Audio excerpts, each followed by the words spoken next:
Eleições para a Comunidade Autônoma de Madrid. Falta apenas uma semana para o 4M, o dia das eleições autonômicas aqui em Madrid. Uma eleição convocada de forma antecipada pela presidenta Isabel Díaz Ayuso e com um desenrolar que, sem dúvida, nem ela nem ninguém esperava que fosse tão agitado e tão conturbado. Quando no último 11 de março Isabel Díaz Ayuso dissolveu a Assembleia de Madrid e convocou eleições por conta de uma moção de censura que Ciudadanos e PSOE haviam tramitado na comunidade de Múrcia, ela não imaginava o que estaria por vir. Essa moção de censura, aliás, deu em nada. E as demais comunidades onde o PP governa com Ciudadanos também não sofreram nenhum tipo de mudança. Mas o medo de sofrer um impeachment aqui em Madrid fez com que ela convocasse eleições e apostasse que ganharia fácil, com uma ampla maioria. Pois bem, não é e não será bem assim. Em 2019, na última eleição, o partido mais votado foi o PSOE, que obteve 37 assentos. Porém, o bloco progressista não somou maioria e Isabel Díaz Ayuso foi investida presidenta com 68 votos, um a mais do que a maioria absoluta necessária. Ela governava com os cidadãos e tinha o apoio externo do Vox. Pois bem, agora a coisa mudou bastante. As pesquisas todas apontam que dessa vez ela será a candidata mais votada e com uma vantagem bastante grande. O último sondeo do El País dá para o PP 59 assentos. Porém, a diferença entre blocos está muito ajustada. E, ainda que o Partido Socialista tenha provavelmente perdido assentos, mais Madrid cresce e Podemos também cresce. Por outro lado, Ciudadanos desaparece. E cada caso tem uma explicação. Podemos correr o risco de não atingir os 5% mínimo que é necessário para obter um assento na Comunidade de Madrid, 5% dos votos válidos. Isso fez com que Pablo Iglesias, que até anteontem era vice-presidente segundo da Espanha e ministro de Estado, deixasse esses cargos para concorrer à presidência da Comunidade de Madrid. Ciudadanos, por sua vez, não manteve o candidato Ignacio Aguado das últimas eleições e aposta em Edmundo Bal, que era deputado, ou ainda é deputado, no Congresso espanhol e que, inclusive, caso não entre, volta a ser deputado. Ciudadanos vem decaindo eleições atrás de eleições, deve ficar fora da Assembleia de Madrid, não atingindo 5%. Portanto, não vai ter nenhum deputado. Vox, em algum momento, corre esse risco, mas deve sim permanecer na Assembleia de Madrid. Tinha 12 deputados, na última pesquisa aparece com 13, e será chave para que Ayuso governe. Podemos, dos 7 que tinha, aparece na última pesquisa com 11. É um pouco do reflexo do efeito Pablo Iglesias, que contudo não foi tão tremendo quanto se esperava. Ángel Gabilondo, do Partido Socialista, deve perder assentos e o PSOE aparece hoje com 28 deputados na última pesquisa, 10 a menos do que em 2019. E a grande surpresa é Mas Madrid. A cabeça de lista hoje foi a número 10 na eleição de 2019.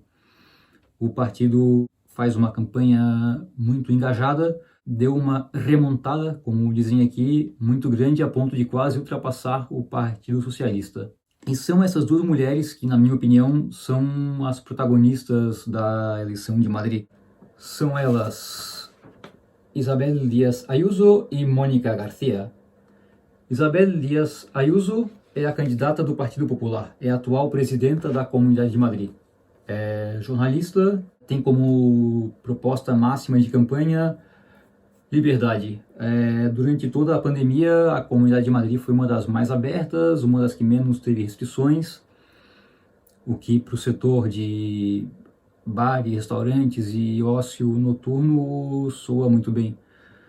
Por outro lado, os números de saúde aqui em Madrid não são tão bons e ficam atrás de boa parte da Espanha. A sua principal opositora durante esses 2 anos de mandato foi justamente Mónica García, do MAS Madrid.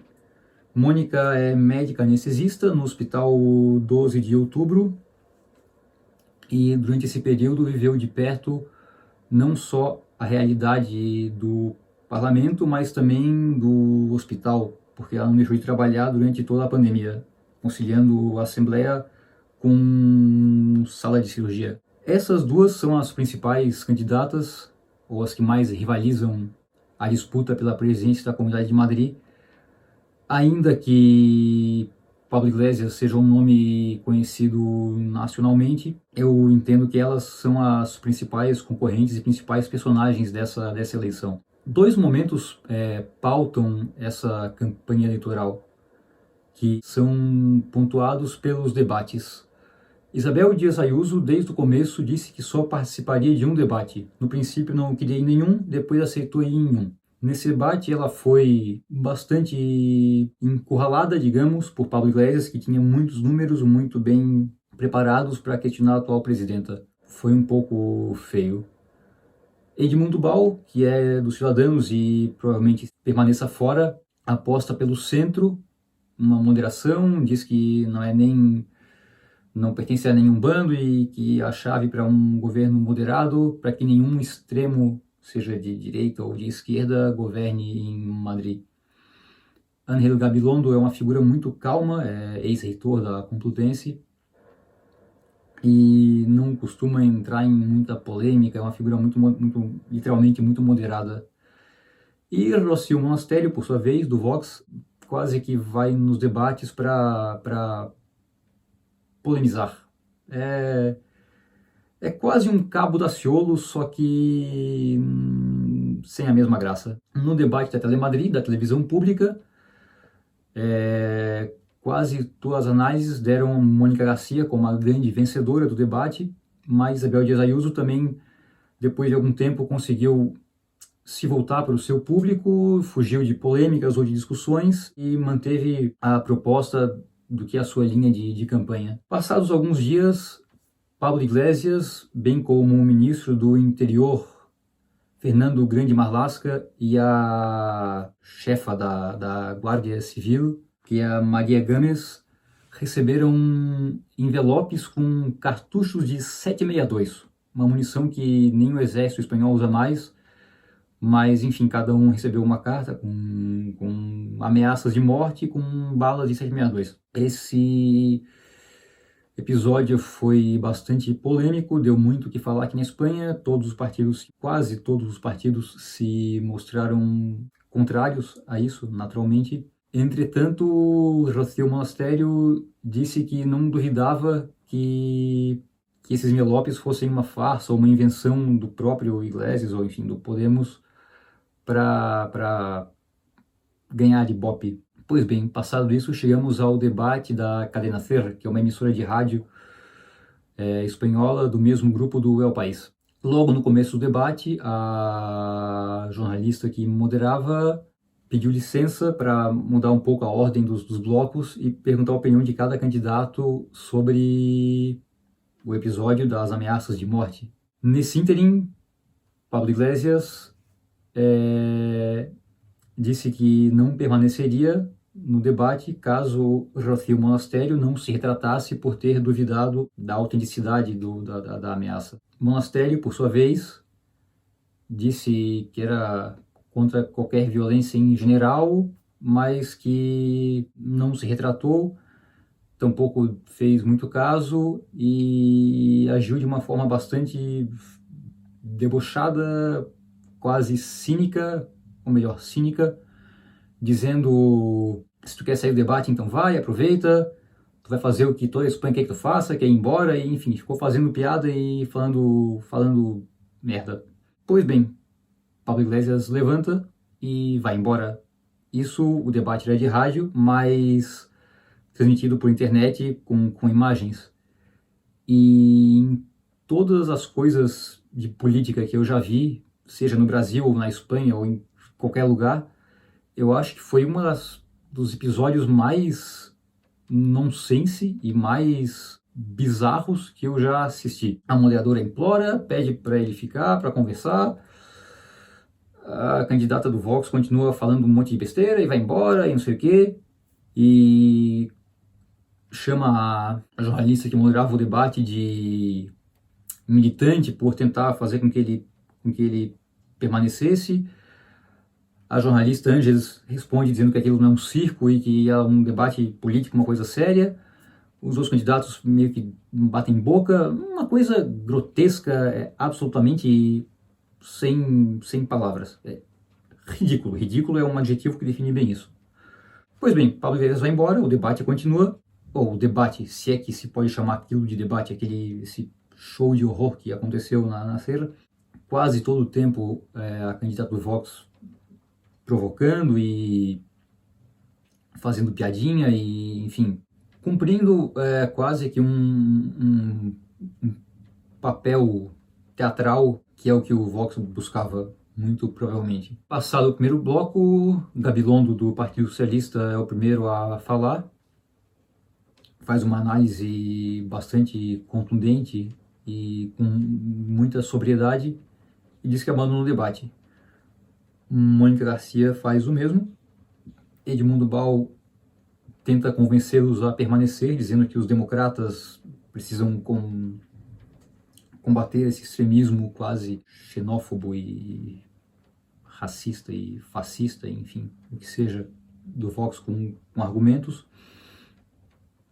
Mas não adianta, ambos levantam e deixam o debate. Debate esse, por sinal, já sem Dias Ayuso, que não iria, em teoria, em mais nenhum debate. Passado isso, os partidos de esquerda, primeiro Unidas Podemos, depois Mais Madrid e em seguida o PSOE, dizem que não participam de nenhum debate no qual o Vox esteja presente, fazendo que os dois outros debates televisivos programados na televisão espanhola e na La Sexta não ocorressem. Desde então vem ocorrendo apenas entrevistas com cada candidato, mas debate realmente não houve. Essa polarização que já foi vista e revista, bastante discutida no Brasil, passou a ser o foco central da campanha eleitoral. Os três partidos progressistas, PSOE, Mais Madrid e Podemos, passaram a apresentar um alinhamento muito maior, em plano de o importante é o que está em jogo aqui é a democracia, é derrotar o fascismo, é ter um governo progressista, mas principalmente demócrata. O PP fez algumas críticas bastante suaves a isso, mas também tenta colocar episódios como as manifestações que aconteceram em Vallecas no meeting de abertura de campanha do Vox, no mesmo plano de um ministro, uma chefa da Guarda Civil e um ex-ministro recebeu uma carta com uma ameaça de morte, dizendo que todos os extremos são ruins, e Ciudadanos aposta no centro centrado. O que acontece? A esperança de Ayuso é governar em solitário. Ela já falou que em 2 anos foi refém do Ciudadanos, que sempre irmou para trás, foi refém do Vox, mas ainda faltam 10 cadeiras para ela poder governar em solitário. Há uma transferência muito grande de votos do Vox para o PP, porque Dias Ayuso atrai muito esse eleitorado e é uma personagem bastante forte aqui em Madrid, mas não o suficiente para fazer ter maioria absoluta. Isso faz com que, das duas, ou ela dependa da ajuda externa do Vox para governar, ou ela dependa de governar junto com o Vox, o que implicaria em ter um partido extremamente conservador e com todos os adjetivos que eu já usei aqui dentro do governo, coisa que ainda não aconteceu na Espanha. Há governos que governam com o apoio do Vox, como era aqui em Madrid, como é em Múrcia, como é em Andalucía, mais apoio externo, eles não integram esses executivos. Isso abre uma brecha, um perigo para que esse neofascismo ganhe ainda mais protagonismo aqui na Espanha. É isso que passa, então. Nesse momento é quase que um bloco progressista pela democracia, o PP com Díaz Ayuso buscando governar em solitário, ainda que isso seja difícil, e o Vox tentando aparecer de qualquer maneira. Ainda há uma semana de campanha, até domingo, para os candidatos fazerem seus meetings, seus comícios e tentarem não apenas conquistar votos dos seus eleitores, mas dos ex-abstencionistas, que foram mais de 30% nas últimas autonômicas. E, além de tudo, o que eu acho o melhor das eleições daqui são as pulseirinhas, que são a moda nas eleições na Espanha, e todo partido tem suas pulseirinhas. Essas aqui são a do Mais Madrid e a do Partido Popular, ou seja, uma pulseirinha da Mónica Garcia e uma pulseirinha da Díaz Ayuso. Eu fico aqui com as duas e até o dia 4 vejamos qual delas terá mais sucesso nessa eleição antecipada para a Comunidade de Madrid.